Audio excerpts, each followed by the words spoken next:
Ya, Assalamualaikum warahmatullahi wabarakatuh. Apa kabar teman-teman semuanya? Saat ini saya akan memaparkan materi dalam bahasa Indonesia, yaitu materi yang selanjutnya, yaitu tentang produksi tulisan pendek. Saya izin untuk menampilkan salinjanya terlebih dahulu.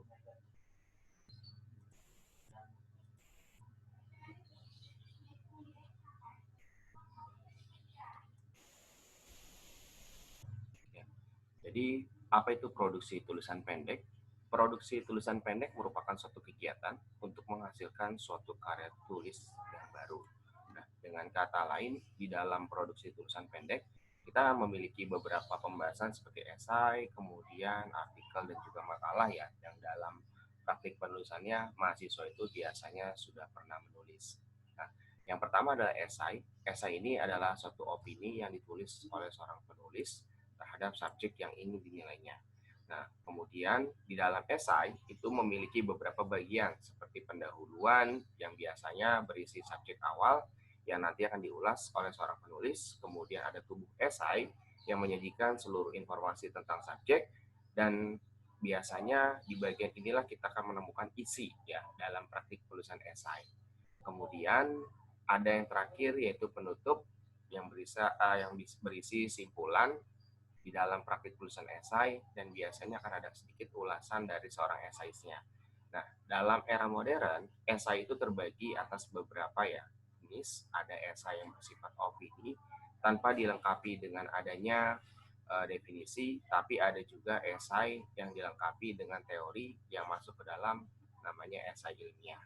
Nah, tetapi jarang sekali kita temukan ketika seorang penulis mau menulis esai ilmiah karena lebih baik menulis artikel untuk jurnal. Kemudian ketiga bagian penting ini memang harus ada. Kalau tidak ada, berarti ini tidak masuk klasifikasi esai dan dikategorikan sebagai bentuk praktik penulisan esai yang kurang baik. Nah, kemudian teman-teman sekadar info, biasanya kalau dalam perspektif seorang esais, dia harusnya bersifat seorang esais yang netral. Artinya ketika mau mengulas tentang suatu judul atau suatu topik tertentu, berarti dia harus berada dalam posisi yang memang tidak memihak kepada salah satu aspek. Ya, jadi dia tidak memihak aspeknya A atau aspeknya B, melainkan dia berposisi sebagai seorang netral. Karena dia seorang esais yang memang akan menampilkan persepsi dia sebagai seorang esais. Jadi perspektif dia secara uh, praktik penulisan agar nantinya orang lain itu tidak keliru dan tidak ada keberpihakan terhadap salah satu pihak. Nah, ini sebenarnya adalah langkah-langkah pembuatan esai yang memang diambil secara umum. Akan tetapi, langkah-langkah seperti ini biasanya tidak lagi berlaku untuk seorang penulis yang sudah andal. Jadi kalau penulis yang sudah andal itu tidak memerlukan pembuatan langkah-langkah seperti ini lagi, karena biasanya dia sudah punya topik apa yang mau disampaikan, kemudian outline atau garis besar ide-ide yang mau dia bahas itu dia sudah memiliki, walaupun dia tidak tuliskan tapi dia sudah memiliki, dan kemudian dia biasa menyampaikan gagasan berupa pendapatnya secara singkat dan juga jelas. Nah, kadang seorang penulis esai yang memang pemula itu perlu membuat kerangka yang cukup detail. Dengan kata lain, kerangka-kerangka ini yang kemudian akan dia jabarkan. Tujuannya agar si penulis esai ini nantinya tidak bisa uh, menyampaikan materinya dengan baik yang tadi, dia ketika lupa, dia akan melihat kerangkanya tadi. Jadi kalau misalkan dia tidak bisa berkomunikasi dengan baik, maka poin-poin yang sudah dia buat, maka dia akan cek kembali. Kemudian dalam praktiknya juga bahwa esai ini umumnya diangkat terkait dengan masalah terkini atau masa lampau yang memang memiliki hubungan dengan masa saat ini. Nah, ini adalah secara garis besar ada pendahuluan, tubuh esai, dan penutup. Kalau dalam penilaian dalam lomba, biasanya penilaiannya terbagi-bagi ya teman-teman. Jadi tubuh esai itu pasti memiliki poin penilaian yang cukup tinggi dibandingkan dengan pendahuluan dan juga si penutup di sini. Nah, misalkan tubuh esai itu diberikan poin 70, maka pendahuluannya 10, penutupnya 20. Atau posisinya ditukar. Tubuh esai tetap 70, tapi si pendahuluannya yang 20 dan penutupnya yang 10. Nah, boleh nggak Pak nanti tubuh esainya itu poinnya yang diuraikan lagi atau diubah? Jawabannya tidak. Karena memang biasanya untuk tubuh esainya inilah yang tetap 70, tapi bagian pendahuluan dan penutup yang diubah. Jadi kalau teman-teman berniat mengikuti lomba, maka ini perlu disepakati dan juga teman-teman harus pahami bahwa penilaian dalam praktik kegiatan lomba yang ada biasanya tubuh esai itu mendapatkan nilai tertinggi. Jadi sebagai seorang esais, baik Anda pemula atau sudah andal, maka perlu diperhatikan kolom pendahuluan jangan sampai Anda memasukkan isi. Dan di dalam kolom isi atau tubuh esai, jangan sampai Anda tidak mengulas opini Anda secara mendetail, baik itu opini yang dilengkapi dengan teoretik maupun opini yang biasa saja. Kemudian dalam praktik tulisan pendek lainnya, kita mengenal yang namanya artikel. Artikel saat ini sudah menjadi luaran untuk mahasiswa dalam penulisan karya tulis ilmiah yang mungkin tadinya dari skripsi kemudian diubah menjadi artikel. Nah, artikel juga terbagi menjadi dua, artikel ilmiah dan non-ilmiah. Yang ilmiah itu biasanya masuknya di jurnal, yang non-ilmiah itu masuknya di surat kabar, baik itu secara digital ataupun yang cetak. Nah, kalau artikel ilmiah, dia jelas akan ditulis berdasarkan riset ataupun penelitian. Jadi tidak bisa melakukan publikasi data dan falsifikasi data. Dia tidak bisa melakukan manipulasi data ataupun dia mengubah data-data yang sudah ada sebelumnya sesuai dengan keinginannya. Jadi harus melalui riset. Artinya riset itu baik keberhasilan ataupun kegagalan harus disampaikan. Kemudian memiliki sistematika yang disesuaikan secara seragam. Artinya kalau kita menulis suatu artikel mau diterbitkan di jurnal, itu harus sesuai dengan ketentuan jurnal yang mau dituju. Jadi kita nggak bisa menulis artikel sesuai dengan keinginan kita, melainkan artikel kita dibuat berdasarkan jurnal tujuan. Nah, kalau misalkan artikel yang dibuat tidak sesuai dengan jurnal tujuan, dengan kata lain pasti artikel akan mengalami penolakan. Nah, kemudian di dalam artikel ilmiah berbasis riset, adanya data yang diolah menjadi fakta dan ada pembahasan hasil penelitian.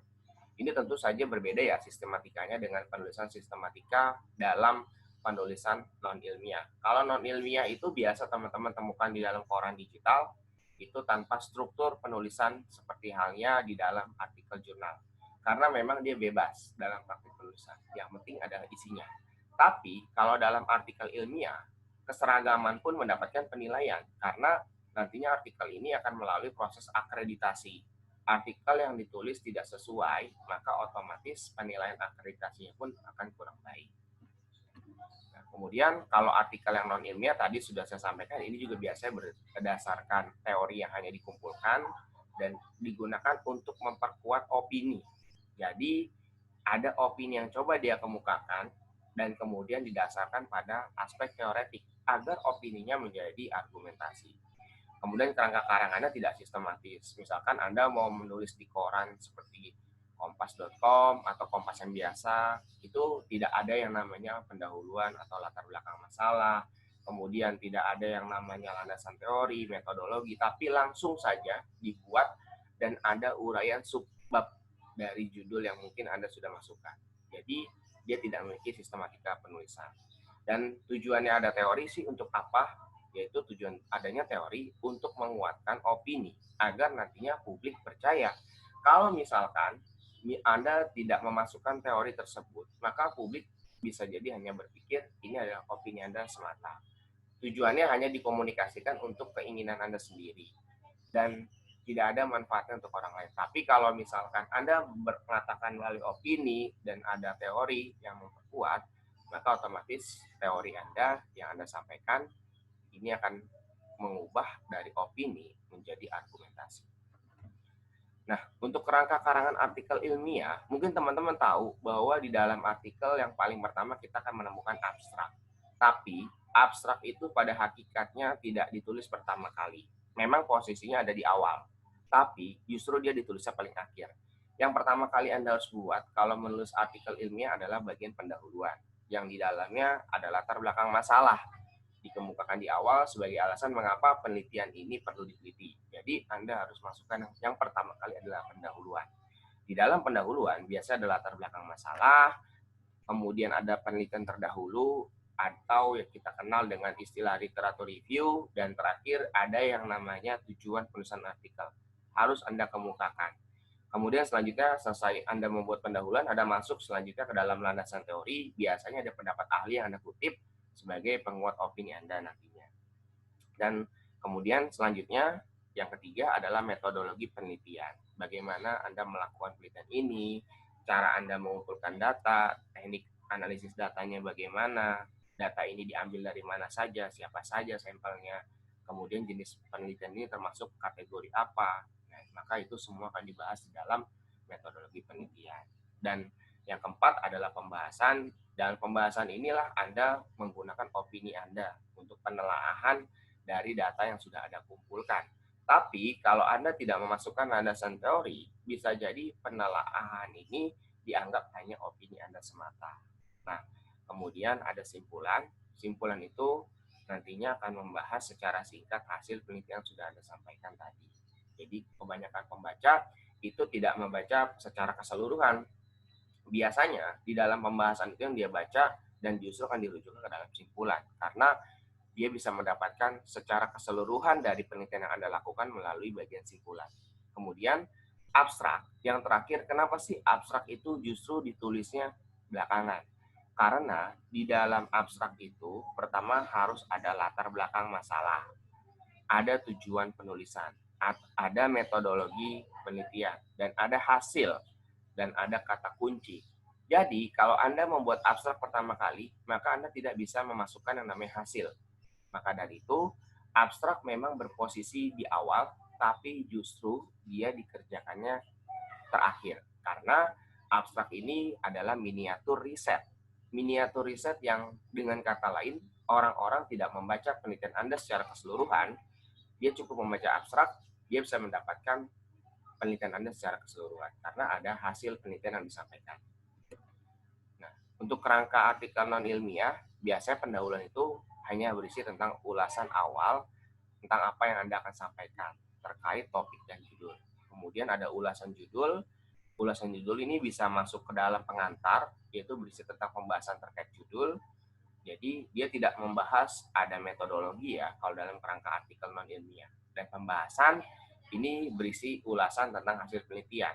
Dan pembahasan di sini juga berarti hanya menjadi opini Anda. Karena biasanya di koran-koran itu dia memasukkan data-data yang sudah ada, misalkan dari artikel, dari koran lain, dan si pembahasnya ini atau si penulisnya ini dia mengemukakan opininya dan diperkuat dengan adanya suatu publikasi yang pernah dilakukan oleh orang lain. Jadi secara tidak langsung ini bisa dikategorikan ulasan, tapi dia memang tidak melakukan penelitian yang seperti kita lakukan dalam artikel ilmiah, melainkan hanya opini yang kemudian diperkuat dari penelitian-penelitian terdahulunya. Dan simpulan di sini secara singkat, padat, membicarakan tentang apa yang sudah dia sampaikan dan diulang kembali secara lebih ringkas. Karena biasanya pembaca itu tidak fokus dan lebih fokus justru pada bagian simpulan. Dan yang terakhir adalah makalah. Saya rasa untuk makalah semua mahasiswa sudah pernah membuat makalah. Jadi biasanya dalam makalah itu dosen meminta sistematika yang berbeda-beda ya. Ada dosen yang meminta 3 bab, ada yang meminta 4 bab. Jadi beda-beda. Nah, di sini saya sendiri kalau mengampu untuk bahasa Indonesia, saya biasanya minta pakai 4 bab. Jadi ada bab 1 pendahuluan. Umumnya kalau di mata kuliah lain bab 2 itu langsung pembahasan. Tapi saya meminta tetap ada landasan teori. Hanya saja bab 3-nya bukan metodologi, melainkan pembahasan. Dan bab 4 itu penutup yang isinya ada simpulan dan saran. Jadi di dalam bab 1 itu memiliki beberapa komponen, ada latar belakang masalah. Ingat namanya latar belakang masalah. Anda tidak bisa memasukkan definisi. Jadi buatlah yang namanya latar belakang masalah. Kemudian rumusan masalah itu Anda akan memasukkan apa yang mau Anda sampaikan, Anda spesifikkan. Dari uraian Anda yang cukup luas, Anda sederhanakan supaya nanti makalahnya tidak berubah menjadi skripsi, apalagi menjadi tesis ataupun disertasi. Jadi dibuat memang sesuai. Jadi cukup rumusan masalah 3 saja, dan tujuan penulisannya pun 3, karena rumusannya 3, maka tujuannya Anda bisa masukkan 3, dan manfaat itu terbagi menjadi 2. Manfaat untuk penulis dan manfaat untuk membaca.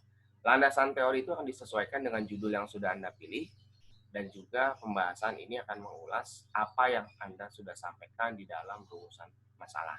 Biasanya kalau dalam makalah mahasiswa ini akan disesuaikan dengan indikator. yang memang dosen sudah memberikan di dalam RPS. Maka dari itu dalam praktik penulisan makalah, paling penting sekali mahasiswa itu mengacunya ke dalam yang namanya indikator. Kemudian terakhir tentu saja daftar pustaka. Sekurang-kurangnya dalam makalah itu ada 3. Satu dari buku, 2 boleh dari artikel jurnal. Jangan gunakan dari blog. Karena blog itu biasanya penulisnya tidak bertanggung jawab apabila terjadi kesalahan. Jadi sebaiknya kalau bisa tiga-tiganya dari buku referensi yang memang dicantumkan di dalam buku anjuran dalam penulisan makalah.